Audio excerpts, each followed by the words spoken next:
বাসায় কিভাবে রেস্টুরেন্টের মতো বিফ চাউমিন বানালাম সেটার একটা রেসিপি নিয়ে থাকবে আমার আজকের ভিডিও। সো বিফ চাউমিন বানানোর জন্য এখানে প্রথমেই লাগবে বিফ, আর বিফগুলোকে আমি ছোট ছোট টুকরো করে কেটে নিয়েছি। এরপর একটার পর একটা মশলা দিয়ে সুন্দরভাবে এটাকে ম্যারিনেট করব।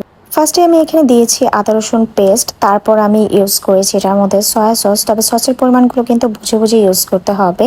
এরপর আমি এই সসটা ইউজ করেছি, অ্যান্ড ট্রাস্ট মি, এই সসটা আমি সব কিছুতে ইউজ করি, এটা দিলে খুবই খুবই মজা হয়। দেন সুন্দরভাবে আমি হাত দিয়ে এগুলোকে মিক্স করে নিয়েছিলাম, আর এই মিক্সিংটা কিন্তু অনেক ইম্পর্ট্যান্ট। এটা সুন্দরভাবে মিক্স হয়ে দেন আমি এটাকে সুন্দরভাবে রেখে দিই।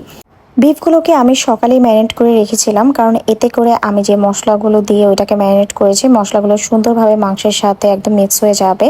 তারপর আমি চলে আসি আমার রান্নার প্রসেসে। এটা বিকেলের দিকে ছিল। এখানে ফার্স্টে হচ্ছে আমি এগগুলোকে স্ক্রাম্বল করে নিচ্ছি।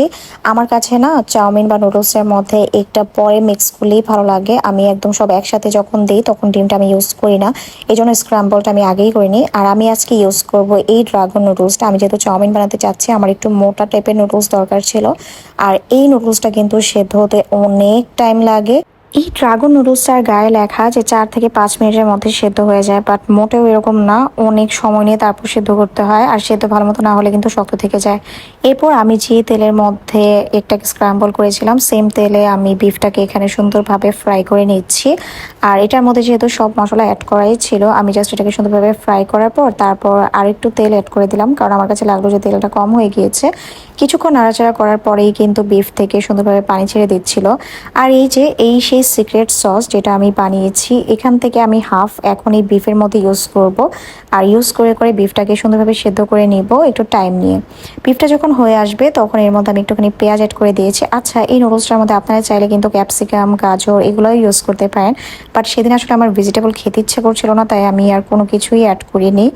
দেন নুডলসটা সেদ্ধ করে তারপর আমি এটার সাথে সুন্দরভাবে মিক্স করে দিয়ে আর সিক্রেট সসটা দিয়ে জাস্ট আমি নেড়ে চেড়ে সুন্দরভাবে মিক্স করে নিয়েছিলাম। এই মিক্সিংটা অনেক অনেক ইম্পর্টেন্ট, যত সুন্দরভাবে মিক্স করবেন তত কিন্তু এটা খেতে মজা লাগবে। এরপর লাস্টের দিকে আমি এটার মধ্যে এগ স্ক্র্যাম্বলটা সুন্দরভাবে অ্যাড করে দিলাম। এই ভিডিওটা আপলোড করলে অনেকেই সিক্রেট সসটা সম্পর্কে জানতে চাইবেন। এখন আমি বলে দিই যে এই সিক্রেট সসটা আমি আসলে কিভাবে করেছি। এটার মধ্যে আমি টমেটো সস, সয়া সস, দেন ম্যাগি সস, তারপর একটুখানি গোলমরিচ, একটুখানি কর্নফ্লাওয়ার, এই সব কিছু দিয়ে তারপর মিক্স করেছি। তারপর একটুখানি লবণ দিয়েছি, টেস্টিং সল্ট দিয়েছি, সব সুন্দরভাবে মিক্স করে তারপর কিন্তু আমি সসটা ইউজ করেছি।